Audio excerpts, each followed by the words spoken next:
You will note I am neat. Wiped my feet on the mat. The Cat in the Hat is weird, and not in the way that you think. To start with, this was the first of these specials produced at depatie-freleng Enterprises, the joint venture between David DePatie and former Warner Bros. Director Friz Freleng, the studio best known for the Pink Panther cartoons. But Chuck Jones still co-produced and storyboarded, so we're in a bit of an in-between period with this one.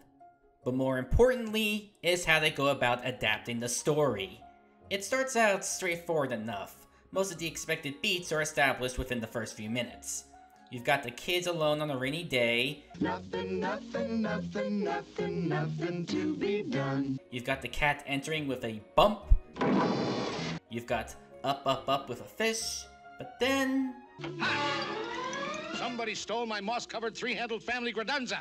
All of a sudden, it takes a massive left turn, and after a while, the plot barely resembles the book at all. With the book basically being made as a starting point for the youngest of readers, a beginner book, if you will, obviously some artistic liberties had to be taken to translate it to the silver screen. You can't exactly fill a script with just 220 words. So this version is less about the cat wreaking havoc around the house for the sake of giving the kids some games to play, and more about him trying to find this mysterious object of his. It still leads to a big mess, and the things are still featured, but the circumstances are by far the biggest deviation we've seen from these specials so far. Granted, they don't go quite as far as some other adaptations, but it's still drastic enough to catch familiar viewers off guard. In fact, when I saw this in my childhood, I distinctly remember hating it for that exact reason.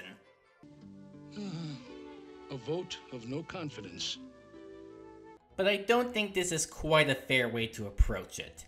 It's clear that this is meant to be little more than a series of musical vignettes, just kind of going from one idea to another, each of which feeling extremely Seuss.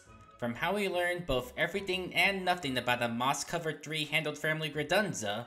Oh, they come in all styles, from triple G to -aught. Is it bigger than a... Occasionally, but on most occasions not. To the ingeniously silly science of calculatus eliminatus. We just jot down all the places where it isn't, and gee whiz, very shortly we will locate where the missing object is. To this 5-minute number about saying cat in the hat in different languages. In German, I'm a Katze in a Hut, and don't you know, I'm a Gwunke in a bunker quunk. An Eskimo. And then it just kind of wraps itself up. Most of the plot threads they tried to establish aren't really resolved, at least not in a traditional sense. But it's not like you come out dissatisfied with the experience. It is very creative, it is full of energy, and a lot of the visuals, while certainly trippy given the time period, constantly give you something unique to look at. It's certainly not as well animated as the previous two entries, but those set such a high bar to begin with, and it's really not as big a come down as you think. For one, since it is ultimately about the zaniness entering an ordinary, dreary house, it fits for the characters to move in a more grounded, less cartoony way, which of course makes for an effective juxtaposition for the trippier scenes. And even the slower scenes prove visually exciting thanks to the dynamic angles and gestures frequently on display. No doubt thanks to director Howley Pratt's heavy experience in layout.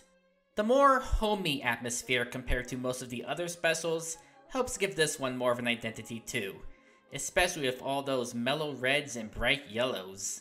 Most of the characters, simple they may be, are handled quite well too, with voice acting to match. Alan Sherman in particular makes a great Cat in the Hat, balancing the suaveness and earnestness with the Seuss nonsense just right. In fact, I'd say he's probably more interesting here than the book. He actually gets a little frustrated when confronted. I am indeed a cat, and this, indeed, is a hat. And there's more moments of genuine sincerity like his lullaby to the fish. Your good old Uncle Cat will now proceed to tranquilize. Speaking of which, Mr. Crinklebine, yes that's his name, makes for an entertaining foil, being the only one who tries to tell the cat off, and it's just plain fun to see his temper escalate. FBI? FBI?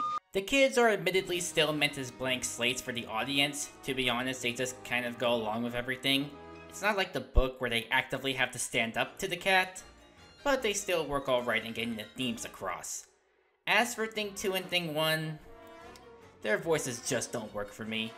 For some reason, they decided to make them sound like gruff, middle-aged men.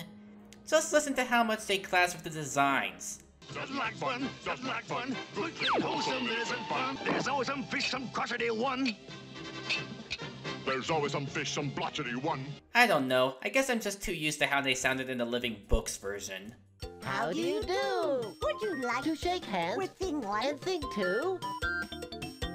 But on the whole, it's a fun little diversion.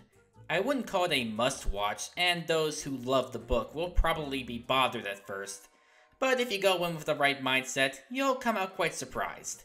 The message of the book is still kept intact, and it's still very memorable in its own right, so it's hard for me to be upset at the diversions it took.